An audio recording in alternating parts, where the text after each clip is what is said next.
You know, I was telling you about this power of words and concepts. Your Mark Twain put it very nicely once when he said, cold, he says. If the thermometer had been an inch longer, we would have frozen to death.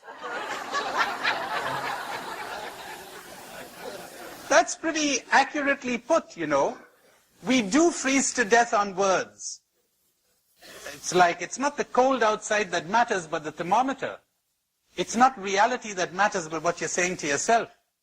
You know, they told me a lovely one about a guy in Finland. You know, when they were drawing up the Russian-Finland border, there was a farmer who had to decide whether he wanted to be in Finland or Russia as they were drawing the boundary line. So after a long time, he said he wanted to be in Finland.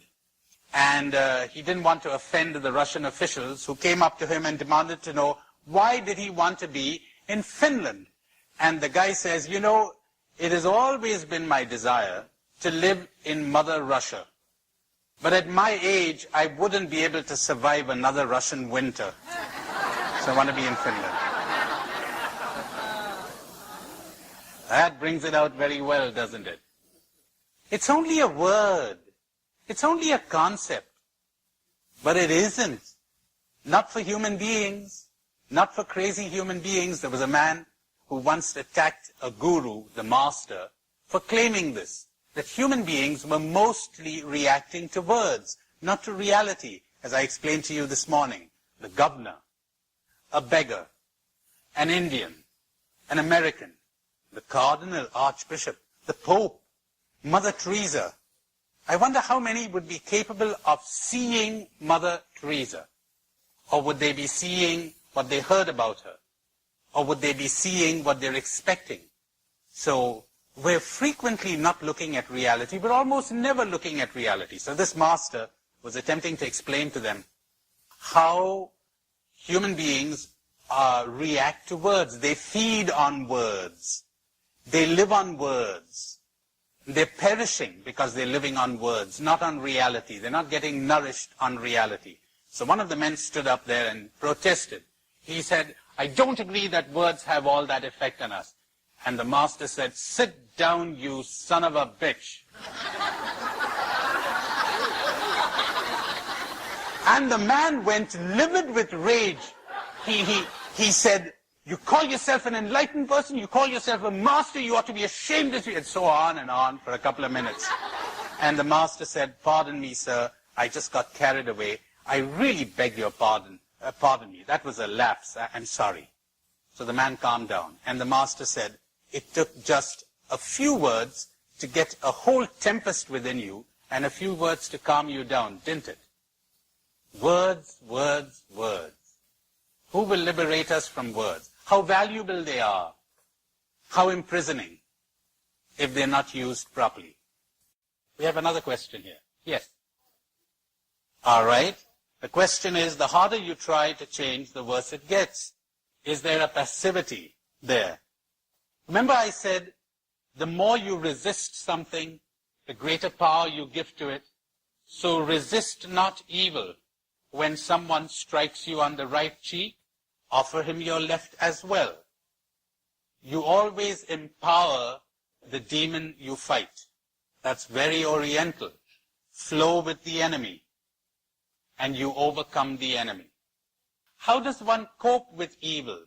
Not by fighting it, but by understanding it. In understanding, it disappears. How does one cope with darkness?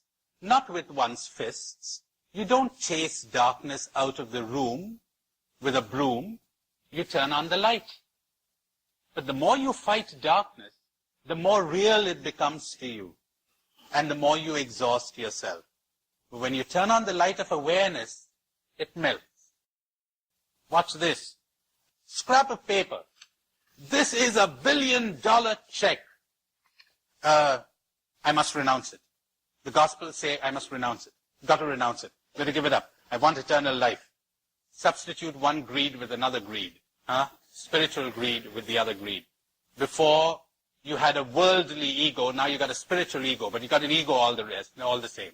Kind of a refined one. More difficult to cope with. I got to get rid of it. So I'm giving it up. I'm really giving it up. But something in me is drawing me towards it. When you renounce something, you're tied to it. But if instead of renouncing it, I look at it, I say, hey, this isn't $1 million check. This is a scrap of paper. Lost interest. Gone. Nothing to fight. Nothing to renounce. Or if I look under it and I say, heavens, look at the anxiety under this. Look at the pain. Look at the depressions that are going to follow. I don't want this. Give it up. Understanding. Awareness.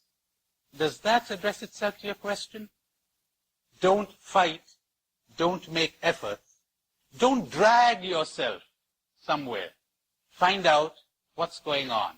Like, if somebody has no appetite for food, and you force the kid to eat, come on, eat. No, no, no. What's called for is understanding. What's going on? Now, you have no appetite for happiness. You have no appetite for giving up your drug or whatever. What's going on? The violence will not change you. It might change your behavior. That's what I meant. But I have much more to say about it as we go along. About what does change really entail? How does meditation, how does understanding, how does awareness bring it about? Now, during these days, certainly this would apply to quite a few of you, you have understood something or other about what's going on in you. And you've experienced some little change, have you? Some little change, some little insight. I'm going to show you how insight, awareness, understanding produces easy change. There's no residue of violence. If you call in the army and suppress the citizens of a city, there's going to be a mutiny, and you're going to invest a lot of force to keep them down. So it isn't violence and effort that's called for.